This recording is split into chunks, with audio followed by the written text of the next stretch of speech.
construction on my house. Woo!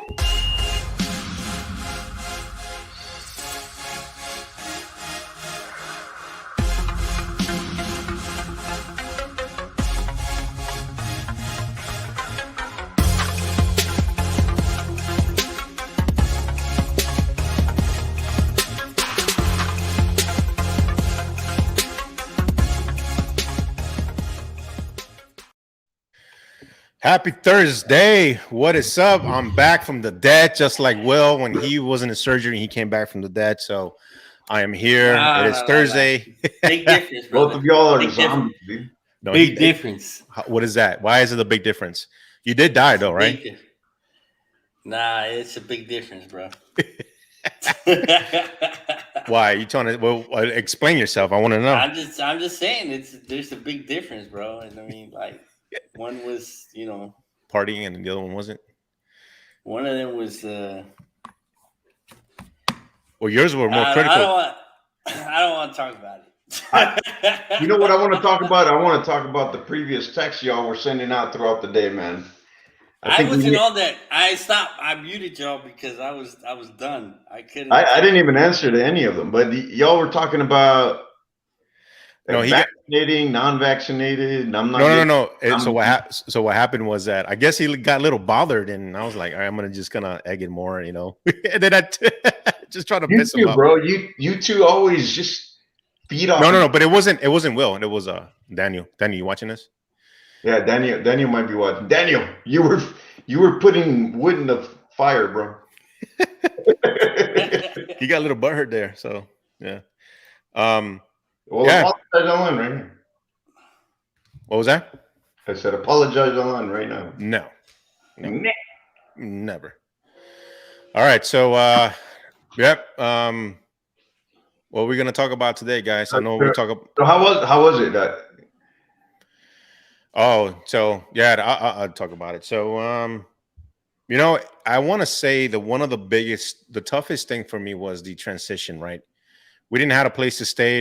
We had a temporarily like apartment, like one of those already furnished, we had the furniture and everything. And then what happened was that the house we was going to get kind of got delayed. And then we went from there to hotel. During that transition, that's when I got, sick. Hey, I'm going to interrupt you. On your name, you should put Pedro de Leon Jr., Texas. Okay. I don't know if I can edit it right now. But you should. You're all the way in Texas right now. And you guys should put California. California. Yeah. So I think that the hardest thing for me, and about 7 days, I had high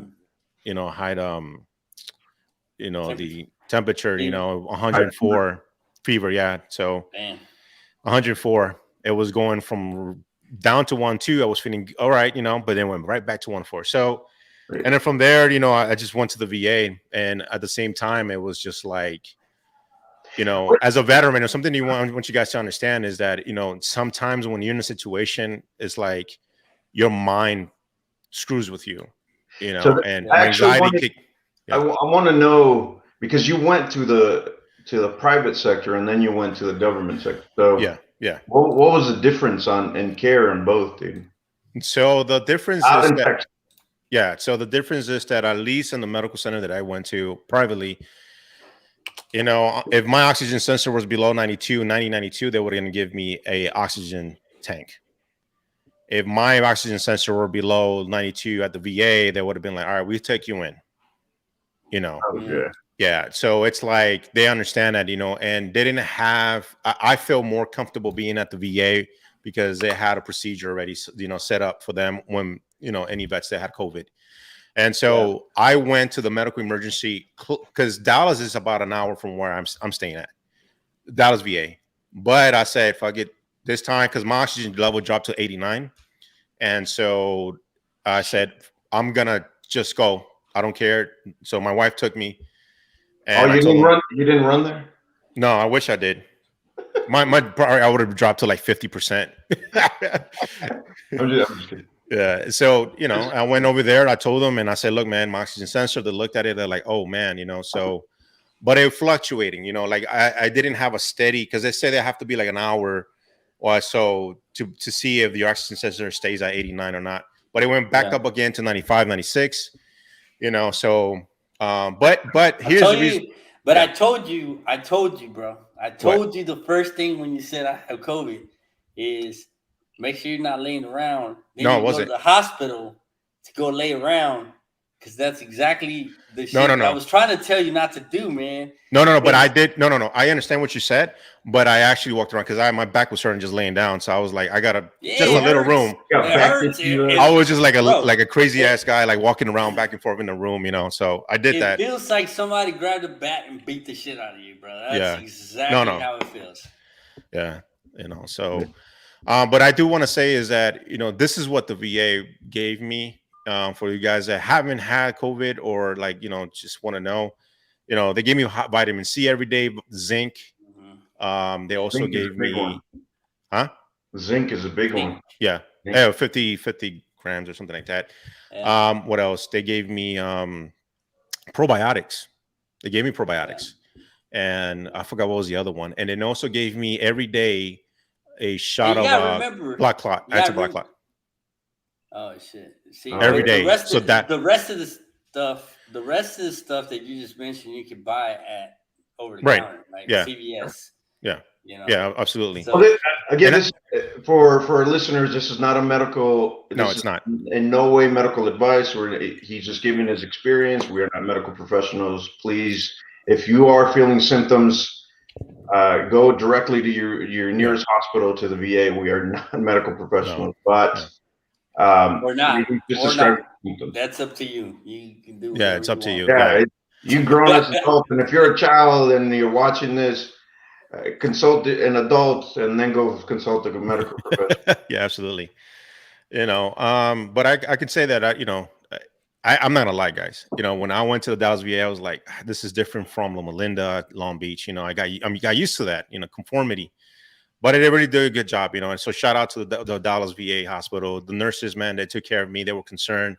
They were on, you know, checking on me. So I have to say that they did, you know, amazing. So I give them a lot of credit, man. They work hard. I mean, they out there. But saying that, you know, each VA has their own. I don't want to say their own protocol, but definitely their own protocol and care. And that differs from like being personal or being more personable, and the customer service differs from place to place. Because I've been to the one in Kansas City, West LA VA. West LA VA, it varies on who you deal with, but I've had 90% of the time that I go to the West LA VA in downtown LA is a pretty good experience. It just depends on who you. Yeah, you're always gonna have some, you know, different experience with different people. I hate West LA VA. I'm gonna throw it out there. I hate that place. My experiences at West LA have always been trash. In comparison to Long Beach or even Loma Linda or San Diego, they're a lot better to me.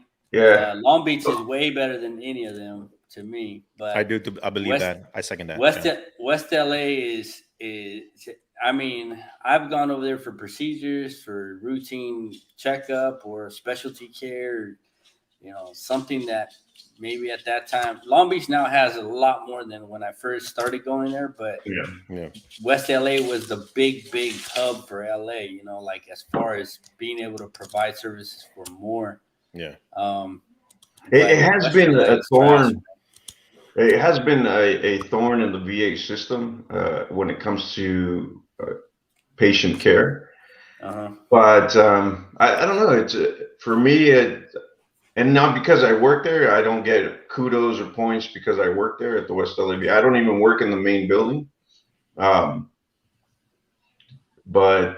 I definitely been treated majority of the time nicely and with professional care. So anyway, everybody has their own experience, you know. But the one thing that I want to talk about, because everybody has their own experience. My little caveat for me, I tend to like you catch more bees with honey than you do with shit. So for me, it's like you overwhelm them with respect and kindness, and in turn they reciprocate that. Right. I have had moments where I'm being nice and they're just rude to me, and I flip that switch off and I'm like, dude, what the fuck are you doing? Like all you're doing, I'm asking you is for information, and you're treating me like this. There's no reason. So I've had moments like that. But anyways, what were you gonna say, bro? So what I was gonna say is that it's really important for support, especially mental support. My anxiety kicked in a lot. A lot of it had to do because I was driving back and forth, dropping off my stuff, and then made another trip, drive trip, and then it's like nonstop. Anxiety kicked in a lot. You're having trouble breathing, so that in itself is one of the symptoms of anxiety, which didn't happen to be on this case, but it just exacerbated that. Yeah, and I'm sure we talked about this before. I was having panic attacks, and then I just kept remembering, like, okay, let's do the breathing. But it was so intense, it's like, man, your mind really goes, in the negative dark side. And I want to say that, I was happy to have Danya on my side to help me just kind of say, hey, everything's going to be fine. Because literally, like where's Danya? We got to thank her. Where is Danya? Danya is with the kids right now, but I'll let her know in the next show. We'll bring in if we have to. But we should do something different on the next show, and I'll talk to you guys about it offline. But I do want to say that it's important. If you get sick, whatever it is, it's important to communicate with your loved ones or your friend, whoever it is, even us, man. Like just DM us and say, hey, I'm having this issue, or I'm at the VA. Can you guys help me at least talk? Whatever. It's really important. You can jump on that group chat that I muted today that we were talking about earlier. Definitely. Yeah, definitely. But going again, my anxiety kicked in like tremendously. But it was this whole thing, and like the stressors already have everything. That's why I guess I can say that it hit me hard. But I made through. And it's a good segue into the topic of today, which is the hard times that we're in right now, or that we're passing through right now, because hopefully we're at the tail end of this thing. What thing? What are we talking about? The pandemic. And I thought we were talking about the furlough that's coming tomorrow. Oh, I don't get furlough, bro. Oh yeah, let's talk about that. Yeah, let's talk about that. All right, so here's where I actually found out that a lot of people don't know what a furlough is. It's when you get laid off temporarily. So you get the pig slip, right? Here's the whole. Let me explain furlough in a nutshell. So every year Congress has to pass a budget for the next following year. So our fiscal years starts in October 1st. So that means that tomorrow our fiscal year for the military, and a lot of actually, I really don't even know if there's any agencies that don't start their fiscal year in October. Not federal agencies. Federal. No, it's all the fiscal year is October 1st. It's October 1st to September 30th. All right. So difference between a fiscal year is just the time that you start your financials versus starting on January 1st. The reason that the federal agencies go with October 1st versus January 1st is because January 1st is a federal holiday, which means that you can't start it immediately in a holiday already, because you're already in negative deficit, because you're putting people on holiday pay, if that makes sense. So that's why a lot of organizations, not just the military, starts their fiscal year not January 1st. So, I don't know if I'm saying it wrong or you're saying it wrong, but I thought it was fiscal year. Fiscal. Fiscal. Fiscal year. Fiscal with an F. Not fiscal. FISCAL. Okay. Fiscal year. Yeah. Okay, got it. Fiscal. Fiscal. So FY. If you see FY, So for us, tomorrow is FY 2022. That's Yeah. fiscal year 2022. I guess I got to emphasize the F. Okay, so our fiscal year starts on tomorrow. Now Congress has to pass a budget before the 1st of October. Now here's the big issue, and this happens every freaking year. It's kind of annoying because what they do is they get in their little, I'm sorry that I'm getting a little political here, but what they start doing is they get their strategies always, well, we'll drop the bills for the financials and our budget at the last minute. That way we can blame the other party for being late on reviewing it or whatever. So yesterday, the one party, I'm not gonna say any, trying to stay as non-political as possible. The one party drops their bill, their HR, their House resolution with a bunch of stuff, right? So we're talking about 2,800 pages that every single representative, House representative, has to review. Fucking now insane. That means that you have to read through 2,800 pages to make a valid determination. Yeah. And they get the clip notes from the aides. I mean, this is where you start talking about what staffers do for the Congress, right? The people that work for Congress. Everyone up in Congress has aides. Okay, I was just like, wait, hold on, wait. Okay, disregard what you just said. Yeah, disregard what you said. They have staffers. They have staff. They have virtual assistants. So they're called staffers. All right. So these individuals read different sections of the bill. So I'll tell you, for instance, look, when I used to work for Congress, for the congressman here in our district, my responsibility was the Department of Veteran Affairs, partially the IRS, only specific parts of the IRS, mainly pertaining to housing. Then I also had HUD. I also managed all of or part of immigration, a small part of immigration itself.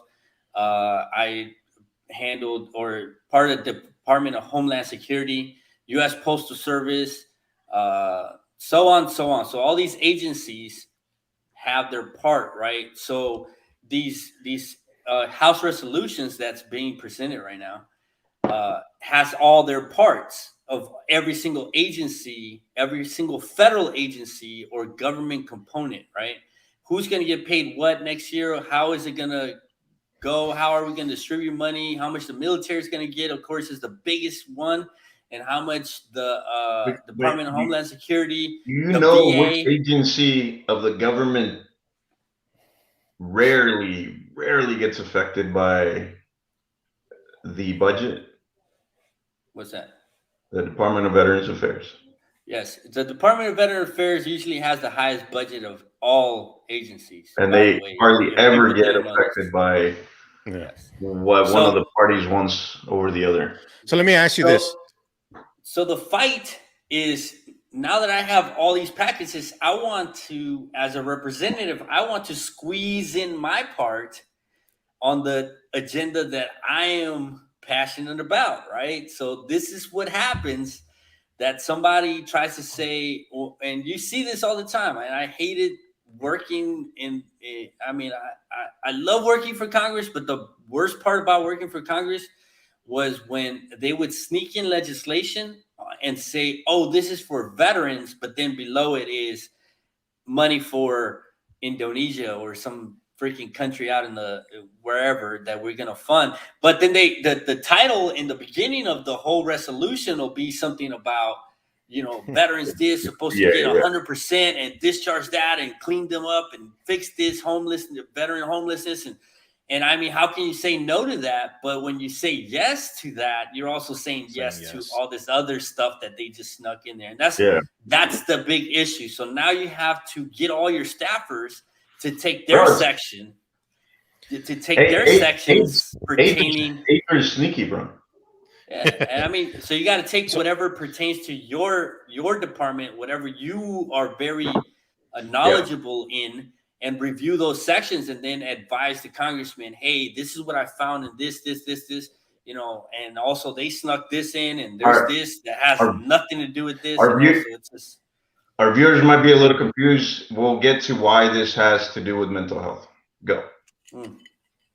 It's stressing you out. That's why. And this happened. Really stressing me out.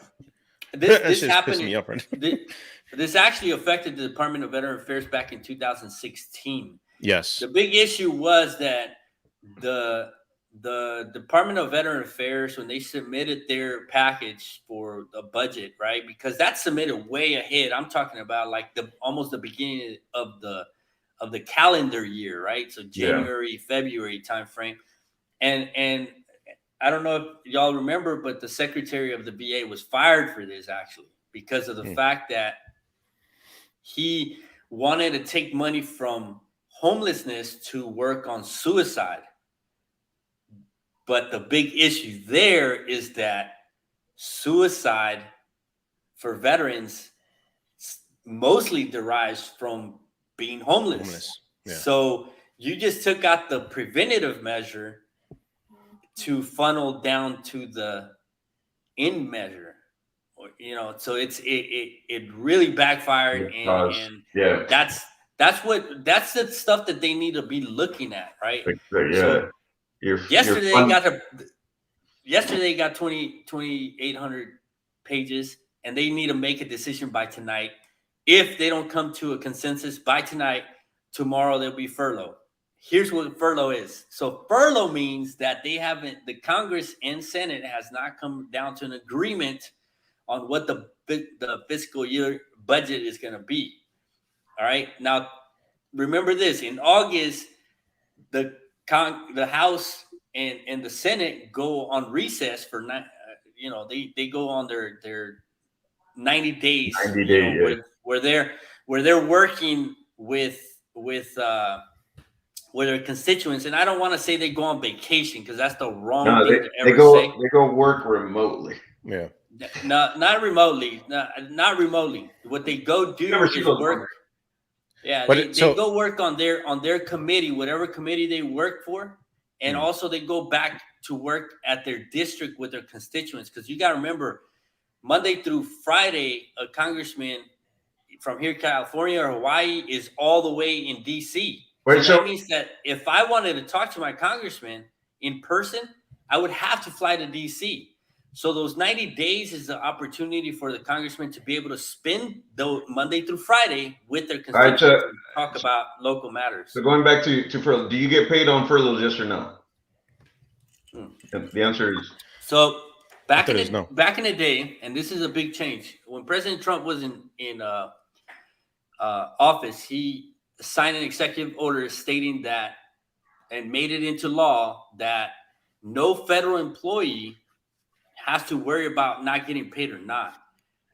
Back in the day, what used to happen is that when they would go back and put in, hey, we've been in furlough, we need money to pay everybody back, they had to put it in writing, as if it should be automatic, right?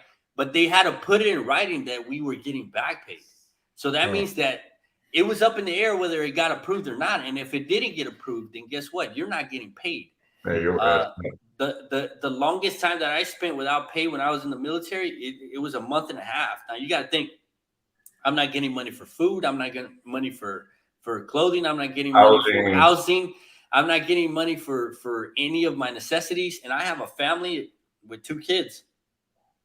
So what do? You're contacting everybody that you owe money. Hey, I'm not going to pay you because I'm using all of my savings to be able to, provide for my family their needs, which is, supplement. So that was back in the day. Now that's a big change, that every federal employee, including the military, will be getting paid. And that's because it's law now, and even if they furlough. And then also the fact that, so how do you know if you're going to go to work or not? If you are a person that's considered an essential worker or what's classified as needed or mission critical, then those people have to go to work.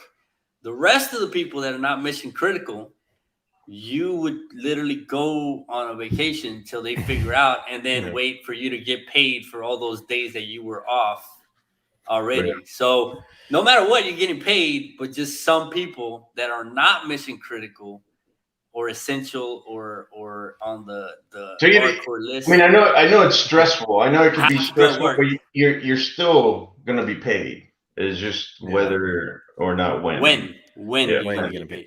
So what do you got? Also in that bill. But if you hold on, going back to, but if you are going into the office, like for me, I have to go in and your paycheck never stops, so it doesn't. No, your paycheck does stop. Yeah, if you're going into the office, you're still getting paid. It's not like you're going to be going to the office and who knows if you're going to be paid. No. You're getting paid. That's what changed, and that's what changed. That now you're automatically going to get paid. And the other thing that changed was that once the furlough stops, you don't wait till your next pay period. So in the military, we get paid once a month. In federal service, you get paid every 2 weeks, right? So instead of waiting till the pay period end, because that's usually how they used to do it, with the new law that passed with President Trump, is that you would get paid immediately as soon as the furlough ends. So that means that if they owe you for 16 days, 18 days, whatever, they're going to pay you back that money on that day versus waiting till payday, which is great. You know, that's a big. It gets trickier with hourly employees and things like that for federal government. It gets trickier, but you still get paid. Yeah. Well, so what do you guys think? So what do you guys think is, with this whole situation now, like how long is it going to take? Are they going to come to an agreement? How is this going to affect the citizens? How's it going to affect veterans? Honestly, I prefer if they take their time because they've been shooting from the hip lately. Because I mean, we're talking about trillions, not billions. Trillions, each page of this document is worth almost $1 billion. Okay? Yeah, I remember hearing that. So I want them to take their time. I mean, they're already talking about upping our taxes.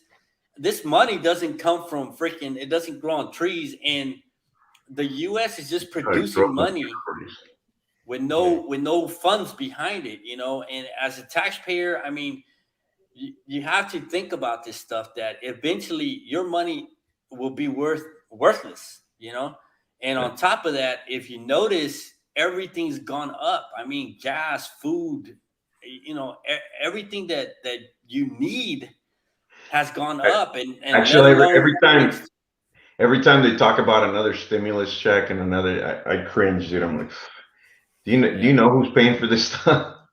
Yeah. Like, stop wanting more stimulus. At least from my opinion. Yeah. Yeah. I mean, well, it's just people don't understand sometimes that when you take money, that money comes from somewhere. It's not like it just magically appears somewhere. And I mean, unfortunately, that is what's happening, is that the money is just appearing. I do want to add something with what you guys are saying. Now this is important. If you're watching this, it is important to start keeping accountable of your own money. Save it, put in some sort of resource, work with a financial advisor or CPA, someone, because what we're talking about, it really creates stressors to your family, to your health, even physically, mentally, spiritually too. Yeah. So these are the things, and and I like what we're talking about, because this is something that if you know now, you know what to do through the process.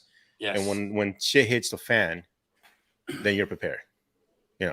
So that's the big thing. So like, I'm gonna be straight blunt. Like when I was in the military, I was scared because first, I don't know if I'm ever gonna get paid back that time that I was working, right? Because when you're in the military, unless you're an admin or finance or whatever, you're working.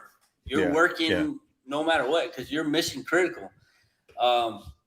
But But it's pretty fucked up because you it can't was say, scary. hey, yeah. I remember some guys were like, they were like, yeah, they still made us work. Yeah. Instead of made us poop Yeah. PT in the morning, like it's fucked. Yeah, yeah. You show up and It's like, the damn, I just worked for free for a whole month.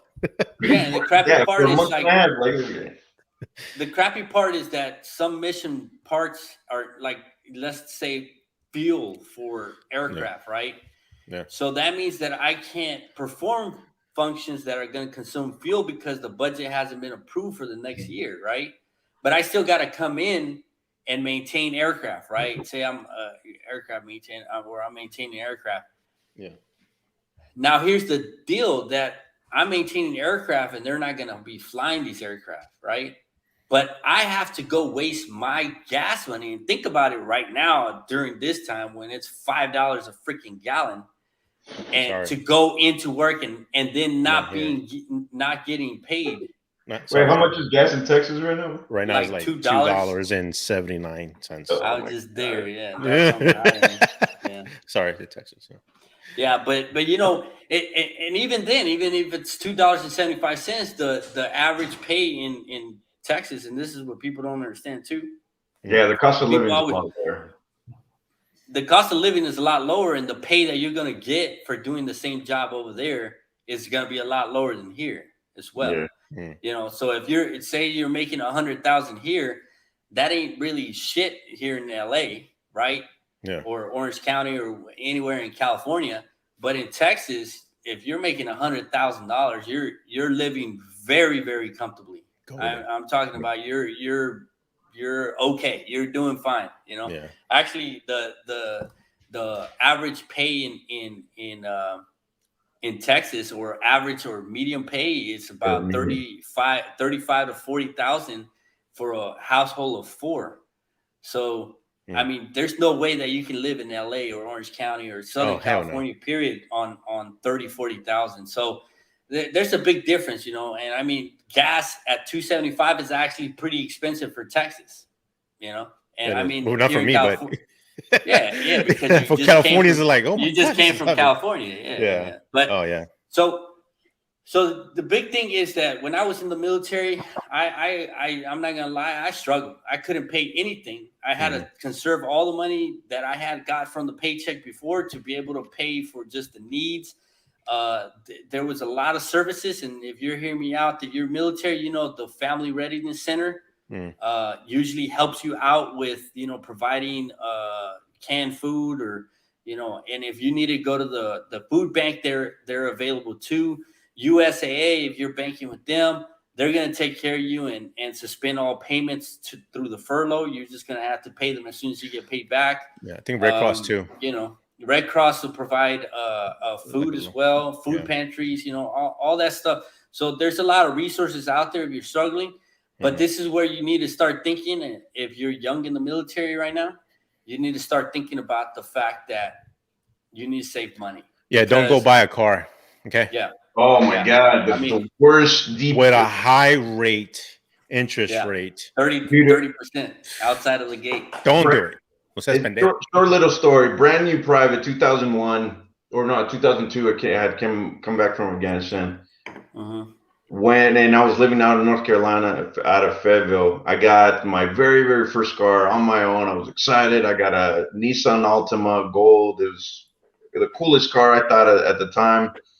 I got like a 30, dude, at the time. And then what I could afford, and it was all on my own. I got like a 32% interest rate on it. Oh my God, dude! I got shafted like the joy was, man. You probably paid that thing for 10 years, dude. It ended up costing like literally 3 times what you bought it. Yeah, it was. Oh man, but no one told me about this shit. No one told me like, hey, you just got back from a deployment, save your money. Yeah, you go enjoy yourself. We're not saying no, don't fucking hurt yourself in the back. Go enjoy yourself, but put yourself a limit, and the rest of it, keep it in the bank. Because you are coming back from a deployment. You're in E1 to E3. You're coming back with at least what, 14,000 in the bank. Yeah, at least. So enjoy yourself. Go enjoy your freedom back into the U.S. But save that shit, man. Yeah. And you know what's crazy? When I was a an instructor a basic military training instructor in the Air Force. My outbrief for all of my airmen was always, that was part of my outbrief, is when you go outside of any military base, you're gonna see E1 approved, and they're gonna have these junk ass cars with badass rims. You know, because rims were back in style back then. You know, like, hey, you're gonna see these badass. When I bought that car, they got me looking cars. They got me with the stereo system. Oh, this is a coolest stereo. Yeah. Turned out when I went to get it repaired at Radio Shack during that time, it turned out that system was like $500. I was like, God damn it! They tagged it up like 5,000 on that shit. Yeah, but I mean, I always tell people, you know, save your money when you're in the military, you know, or any federal job, you know, because like right now, who knows? We might not get paid for 2 weeks. We might not get paid for a month. We might not get paid for a month and a half, you know, but you should have money in your bank account to not worry about this stuff, to be able to say, you know what, I can go 3 months without getting paid or getting back paid later on or whatever. But like I said, look, we're always here to give out resources. If you're struggling with anything through at least here furlough kicks in. At least here in LA County and San Bernardino County, there is resources out there that will help you pay for your rent if you are being furloughed, or if you just need help with rent. The SSVF, which is the supportive service for veteran families. Yeah. They pay for that rent, they pay for your bills, they'll help you get through that month or month and a half. So I don't know about in Texas, bro, but I know for here we're pretty knowledgeable about the resources that are out here. Yeah. So hit us up on that DM. So yeah. Oh, hey, didn't we did the same thing as last week, right? We shared our link if somebody wants to jump on. Yeah, I did share it, and I shared it earlier too. So no one wants to join us? No, not tonight. So yeah, so definitely. But let's do this because we've been on for how long? 37 minutes. Wait. If somebody joins us next week, I'm gonna put this out there. No, never mind.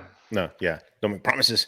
No, I was gonna say if somebody joins us just randomly, I'll shave this off. No, I don't want, because I gotta grow this out for. Oh crap! Oh no, yeah. But I don't think y'all have seen me without a. I have. Oh yeah, you have. I'll throw it out there. If somebody joins Hairless us mole. with a good resource next week, I'll send them a $20 gift card. Oh, ooh. Visa gift card. All right, let's put that in the comments, brother. Put that in the comments. I'll send them personally a personalized USC gift card. This guy. Visa gift cards, so you can spend it wherever the hell you want. All right. You jump on it, but you better come in with some good stuff. I'll double it, dude. If somebody joins us, I'll match what you just put. Fine. So you got $50 on the table. I'll match it too. Let's do it. $75. Look at that. Where's 75 coming? We said 20. 20. No, so it's 60. 25. No, he said 20. 20. Oh, okay, never mind. All right, 60. 60. But still. Hey, put it in the comments, brother, so people can see that that challenge. All right. Now, next month, it's October, my favorite month. Yeah, I think it's yours too, right, bro? Will? Yeah. Yeah, it's a culmination. It's the start of the holiday season. I love October. I love November. I absolutely love December because it's this guy's birthday. December. Yours too. No. Yeah. No, dude. I mean, Jesus. I'm just kidding. I'm kidding. Oh, no, it's you, bro. It's your birthday in December. Yeah. December 27th. 2 days after Christmas. I've never gotten anything. That's what? I gave you some last year. I meant when I was growing up. Oh. Only got one present. But anyways. Mine is in early December. I still never got anything. So while Will is putting this on the comments, I'm really, really excited because next month is about paranormal. Yeah, paranormal. So this is actually. I really want to interview a couple veterans out there that has actually had any paranormal, science, things that you guys experience while in the Yeah, military, outside paranormal of the military. experiences, either deployment Yeah, or on some of these foreign bases, any bases that you've been in yeah, throughout the U.S. Because I know some of those shits are, yeah, especially the old barracks that yeah. have some. Dude, Schofield I've Barracks, heard some Hawaii. shit over at Bragg. Oh yeah. Yeah, it, but So yeah, join us. yeah, definitely. So I'll be making the announcement on over the weekend, Sunday or Monday, and then we'll start, that. But yeah, join us. We'll love to hear you guys share your story. Hope you guys not camera shy. So If it'll you be if you are camera shy, just turn off your camera and we can just yeah. listen to you. No, no, Yeah. no, no, no, no. No, they have to be on camera, bro. They got to be on camera. Yeah, man. they have to be on camera. Well, now you've eliminated half of the population. Hey, you want that money? You gotta make that money. You gotta hustle for that. Hey, money, they can't be shy on camera because look at us. We are ugly as sin, dude, and we're on camera every I'm Thursday. not. Maybe you are, but I'm good. I don't categorize. Bro, that's why I covered half my face with hair. He looks like a naked mole. I don't even know what he looks like without a beard. That's no, you've seen me with that. Well, you see me with my hair like as short as yours, but Yeah, short beard, but not completely off now. not gone. Yeah. All right, fellas. All right, cool. What's up? We wrapping this up? Yeah, we're wrapping this up. Wait. Wait, what's that? Because the topic of today was mental health. Reach out, man. I know that we talked about a wide range of things that tends to there were stressors for a lot of us. Yeah. We talked about his experience with COVID. That was a major stressor for him. We talked about his current experience with the furlough and the stressors of the budget that's going on. That was a stressor for him. But it's a matter of reaching out. I know that when he was sick, he reached out to both of us. Or we reached out. I was crying. Yeah, Crying. that shit was hurtful. Yeah, no, but that's the thing. It's you got to reach out, man. You have to reach out when you're not in a good place, especially during these times with both the what's happening to him and what just happened to him, and what just happens on a daily basis. Sometimes the depression might hit. It might be on a downslope, but just remember that reaching out, talking to people gets you through that downslope, and inevitably you start getting that high again, and it feels good. One thing that I want to mention, because this happened to me too. If you get people that say, "I told you so," you should have listened to me. Make sure you do this. Very judgmental, and they're not there for you. They're just more to push their agenda. It's okay to step away. You don't have to deal with that, because that happened to me, and I'm like, oh, I didn't even get like, hey, how you doing? Are you doing well? Just straight to that point. I got DMs like that. And so I was like, wow, this is interesting how people think, because people are just paranoid and have this fear. Yes, I understand that. But, you don't have to get sucked into that. And especially. Yeah, away. Fuck yeah. Yeah. So just make sure that, like us, talk to us. Bro, I'll be honest with you. I was anxious for you. Like I was ready to buy a ticket and fly out to Texas when you told me you were in the hospital. I know he said the same thing. Like, hey, let's go. But then you said, "Not me. No. Don't put words in my mouth, man." I'm just being a little bitch. Honestly, yeah. Because you know how I feel, man. You know how I feel. I know he was gonna beat that shit. Oh yeah. Well, he's beat some worse shit than that, man. Well, Dr. Will has gone. You've been through twice, right? Once. Oh, once. Okay, yeah. I know. I talked to some guys out here in Texas, and they've been through 3 times, and I'm like, you kind of get used to it after a while. Wait, they've been through COVID 3 times? Yeah, 3 times. Well, the first time in 2019, the second time in July 2020, and then just recently 4 months ago, he said, and he's like, "It's." I honestly, the VA doctors told me I got the Delta variant, so. But so I have the worst of the worst. But yeah, you'll be all right, bro. I'm gonna get a T-shirt. Got antibodies now. Yeah, I survived COVID. I want to go wear a shirt. I was gonna say something else, but I don't Now want in to say 3 months, you can get the vaccine. it. Here we go now. We're gonna talk about this. All right, guys. For you guys have been watching, we have this challenge. I'm gonna post it on Facebook. Gotta talk to someone, DM us, definitely. Reach out. Yeah. I'm right. always available. You know that. Yeah. Yeah. Actually, I've had a few people hit me up, so That's good. Yeah. Info@10hut.org. Info@10hut.org. There's also the crisis line that just popped up. Right. They're more than willing to pick up a phone and talk to you if you just want to chat. yep. Yeah. Also, don't forget next month is Creepy Month. We want to talk to you if you got creepy stories. It doesn't have to be about deployment, just creepy stories in general. Jose's gonna be wearing a mask. I am the entire time. I'm gonna wear a mask on the last week of October, so let's do it. Yeah. All right, everybody. All right, guys. In the last week of October, I'll be doing this from Hawaii. So. Oh, nice. Hawaii. Yeah. Hawaii. All right. Take care. Till next time. Peace. Cheers. Salud.